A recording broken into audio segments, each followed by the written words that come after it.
Sejam todos bem-vindos. Estamos iniciando mais um programa Chimarrão e Informação com o Piva. Um programa criado pela Grossery Speak para debater assuntos relevantes, trazer informações e também experiências vividas na suinocultura global.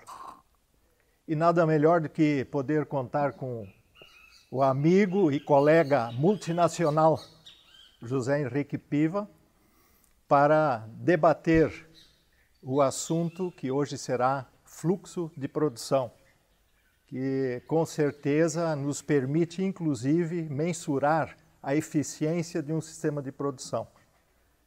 E então nós gostaríamos de começar com esse tema. Eu sou Werner Mank e gostaria que você, Piva, fizesse uma abordagem global, o que significa e o que compõe, na verdade, o fluxo de produção dentro de uma granja. Werner, o fluxo de produção ele é variável dependendo como o sistema está estruturado. Tá?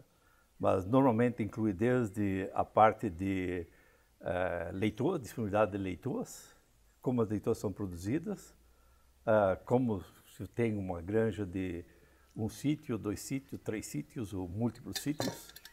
Normalmente os sistemas de produção hoje se formam de mais de uma granja, são várias granjas, tá?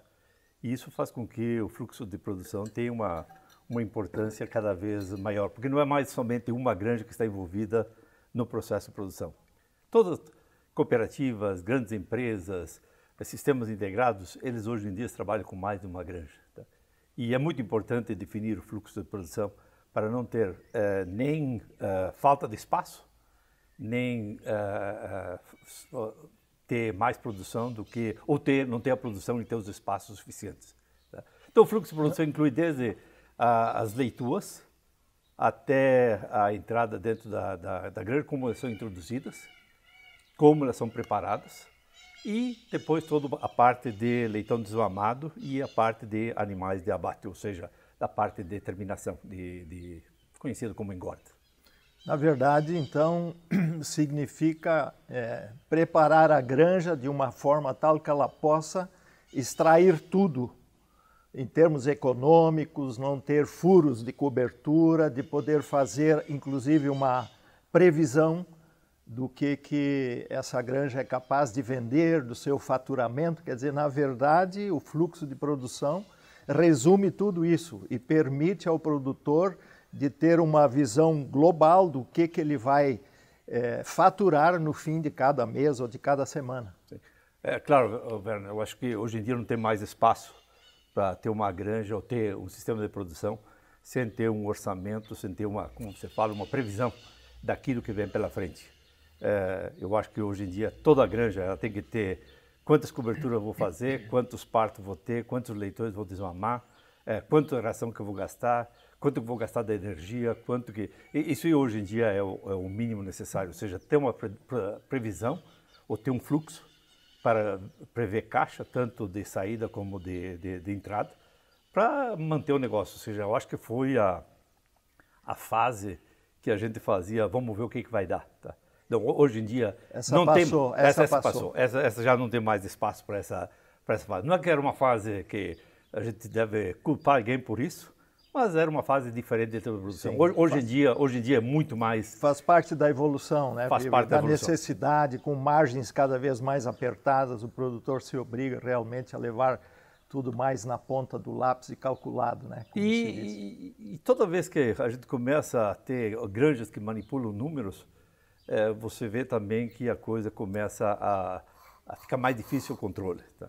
Então, a previsão, o orçamento daquilo que a gente espera de uma granja, ela é essencial para uma granja, seja de 500 fêmeas, de 2.000, de 5 ou de 10.000. Quanto maior a granja, mais importante é ter um planejamento, ter um orçamento daquilo que a granja deve produzir. Perfeito. E tem alguns aspectos que são relevantes no dia a dia dentro das unidades de produção. Uma delas, por exemplo, é os critérios para o descarte das fêmeas, porque nós sabemos que as fêmeas têm um pico de produtividade, não podem envelhecer dentro do sistema de produção, e existe a necessidade de uma de uma monitoria muito bem feita para que a granja possa realmente extrair todo o seu potencial. Qual é a prioridade que os produtores devem ter nesse descarte de fêmeas? Como remover fêmeas menos produtivas e repor? E nós temos aqui no Brasil excelentes resultados com quarto sítio, que eu sei que nos Estados Unidos a situação é um pouco diferente em função da condição sanitária, mas eu queria que você fizesse um comentário sobre esses dois aspectos, né? Os critérios para que a gente tenha sempre as fêmeas no pico de produtividade e como que você vê o quarto sítio para tornar o produtor mais competitivo e mais eficiente. O Werner, eu acredito que longevidade é importante na matriz, como é importante no gado de leite, como é importante na galinha de postura. Ou seja, produzir ao máximo durante um determinado período. Mas de nada serve também pensar só em longevidade e manter matrizes improdutivas dentro do sistema. Hoje em dia, qualquer granja construída ela tem um custo até significativo, tá? Ou seja, bastante elevado no sítio 1, e é caro demais construir espaço para ser usado como uma fêmea improdutiva ou ter esse espaço ocioso, vazio. Tá? Uma granja tem que funcionar 100% com fêmeas produtivas e 100% da capacidade, se não for 101, digamos. Todo o sistema que começa a trabalhar com 97%, 98%, 99% deixa de ganhar em termos de custo de produção, custos fixos de produção. Tá? Então é muito importante. Então, pensar em longevidade da fêmea é muito importante, mas de nada serve também querer ficar com uma fêmea de 12 partos se ela está desmamando 10 ou 11 leitões. Quando você pensa em longevidade, hoje em dia, com melhoramento genético também, uma fêmea de 9, 10 partos produz filhos geneticamente inferiores a uma fêmea de primeiro e segundo parto, geneticamente. Sim. Porque cada geração a gente espera que a gente tenha um animal geneticamente melhor. Que haja uma evolução. Que haja uma evolução. Então, dentro do aspecto de longevidade, é muito importante. Agora, a gente pode ver também como muita gente faz olha um carro, por exemplo. Você vai e compra um carro e tem aquele que diz, eu quero rodar 100 mil quilômetros, e tem o outro que diz, eu quero usar ele por 7, 8 anos, para depreciar ele. Tá? Sim. Então tem duas formas diferentes. Nós podemos ver a matriz também, digamos o seguinte, eu quero segurar a matriz 3 anos na granja, e tem aquele produtor que diz o seguinte, olha, eu quero produzir 60 leitões na vida útil dela, e já me desfazer dela e já para ir para uma matriz nova, mais produtiva. Tá? Então, são duas óticas diferentes de ver a parte de longevidade de uma fêmea. Tá? Você comentou sobre o quarto sítio. Eu vejo que o quarto sítio no Brasil é muito mais uma realidade. A estrutura de produção das granjas americanas e brasileiras, apesar de ter muitas similaridades, tem muitas diferenças. O Brasil tem grandes virtudes, não tem PIRS, não tem PET, não tem Delta, coronavírus. São todas doenças que... complicam, né? Complicam o quarto sítio. Complicam a viabilidade do quarto sítio. Por quê? Porque se acontecer qualquer problema no quarto sítio, você dissemina para todas as granjas. Para todo mundo. Diferente aqui do Brasil. E outra coisa também que nos Estados Unidos, hoje em dia, as granjas são muito maiores. O quarto sítio ele se justifica muito mais para granjas menores, tá? Para essas granjas até 1000 fêmeas. Acima disso, já fica mais complicado pelo movimento de animais. Tá? É uma forma também no quarto sítio, principalmente para empresas, para ter uma distribuição melhor para fechar aqueles ocos, aqueles buracos que ficam na produção. Então, exatamente. A granja A repetiu mais cio, não conseguiu a cota de coberturas, naquela semana tem mais leituras que vão para fechar o grupo, digamos. Na nossa experiência aqui, ela tem sido muito positiva, porque várias empresas iniciaram com um quarto sítio, tipo 50%, e hoje estão indo para 100% do quarto sítio, e a gente percebe realmente um up na produtividade, porque por mais que você explique, explane, faça palestras sobre a preparação das fêmeas, o produtor, na hora que faltou um pouco de fêmeas para preencher as metas lá de cobertura, ele toca a ficha, como se diz, né? Ele não respeita lá idade, peso de cobertura, ele quer preencher. Então, no momento em que a gente entrega uma fêmea pronta, já coberta, a gente verifica que realmente esse pessoal tem um incremento bem significativo em produtividade. E aí ele continua querendo, ele sente que realmente é muito importante. Uhum. Sim, Werner, eu vejo que o quarto, quinto sítio é uma coisa que foi criada basicamente aqui no Brasil e que é bastante sustentável. Tá? Você dificilmente, aonde tem doenças como o PIRS, você consegue viabilizar o quarto e o quinto sítio. Tá? Uhum. E principalmente aqui no Brasil, onde ainda tem muitas granjas com menos de 1.000 fêmeas e que não tem uma equipe 100% dedicada à granja. Muitas vezes existe a granja, mas existem outras atividades feitas pelas pessoas dentro da granja. Então, receber uma leitura já coberta é um passo importante.